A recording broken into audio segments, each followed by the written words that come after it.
Now we're going to go to two more exercises. The first one is going to be thumb, thumb, pinch, thumb, thumb, pinch, where your thumb hits low E, your thumb hits middle E. When you come back, there's a pinch.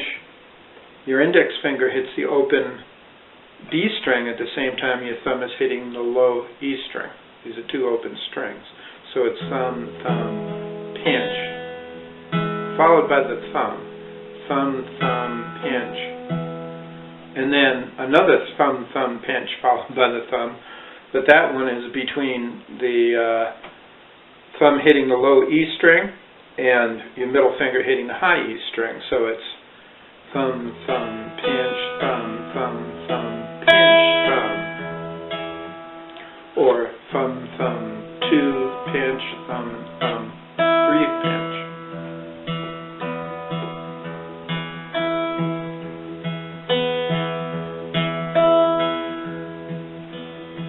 Now, when you're practicing these pinches, bear in mind that what you want to do is you want to really keep your thumb to begin with straight on that low E middle E.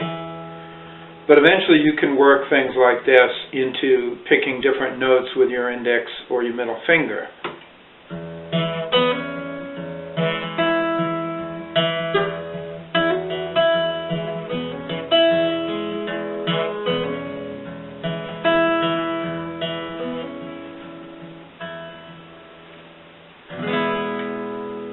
So, the fourth exercise has a little bit more involvement than these other three, in the sense that it's going to be longer before the pattern resolves.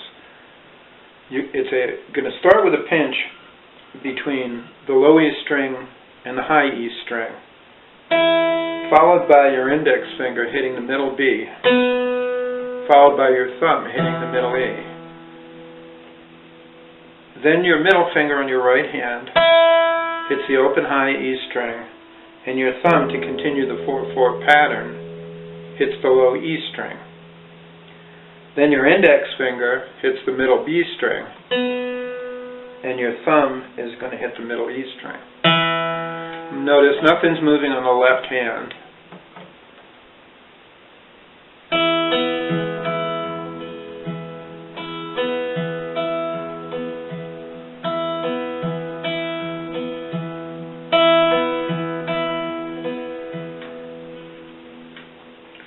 This is a really nice pattern because you'll find that it's actually used in a lot of different places in fingerpicking in general. Oftentimes it'll be slightly altered, but the idea of it, to be able to pinch and play a melody note behind it and then maybe add another melody note when you're coming down on an independent note. Something that's coming off the index finger is an idea that will give you an awful lot of possibilities to make music. So, one more time for the fourth exercise. You start out with a pinch between the low E and the high E. Your index finger is going to hit the middle B note, the open B string. Your thumb hits the middle E note. Your middle finger hits the high E string. Your thumb hits the low E string. Your index finger hits the middle B string, which is the open B string, and your thumb hits the middle E.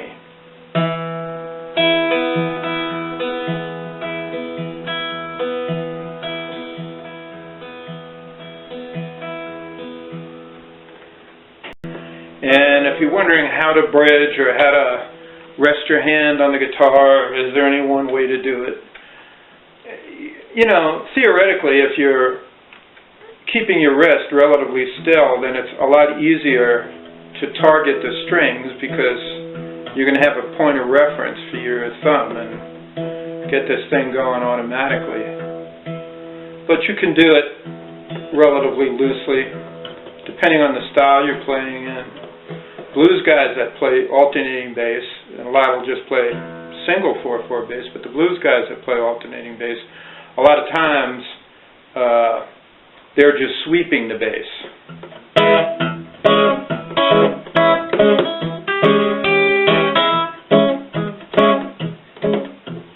So they're going low E sweep, low E sweep.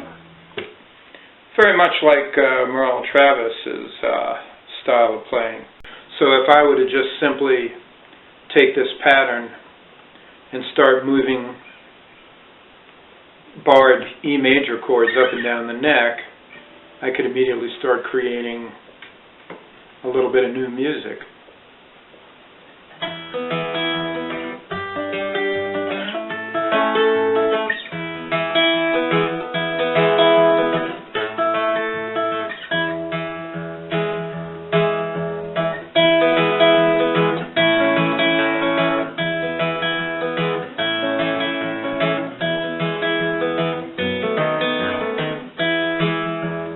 Just throwing that in there because you can do your variations right up here in the first position. Start out using an A major or an or an A7th chord, a B7th chord, standard 1-4-5 chords in the E position, first position.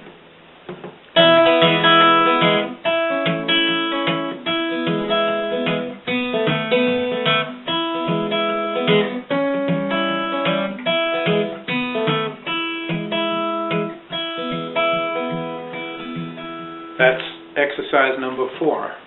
Pinch 2.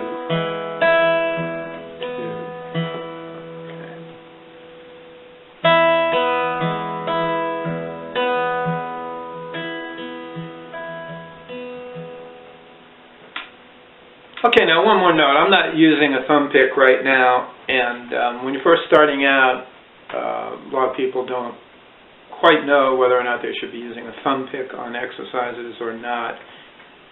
And the best solution to this is learn how to play both with no picks on at all, and then also with a thumb pick. And there are people who like to play with steel finger picks on index and middle, and you know, that's fine to learn how to play like that also, because it gives you a particular sound. It's not my favorite way of playing. I like to actually have pretty close contact, a real good feel of the strings with the tips of my fingers. But I will play with a thumb pick, and then I find, you know, there are things that I'll do with a thumb pick and have more impact, maybe for more volume, slightly different techniques. But to start out with, if you find a comfortable thumb pick, and Dunlop makes different gauges, go down to your local guitar center and start trying them on and see what's comfortable for you, because the key to using a thumb pick and really liking it and being able to work with it is that it's comfortable for you. The length of it is something that you can customize by sanding it down, but it's got to be something that doesn't really cut the circulation off in your thumb.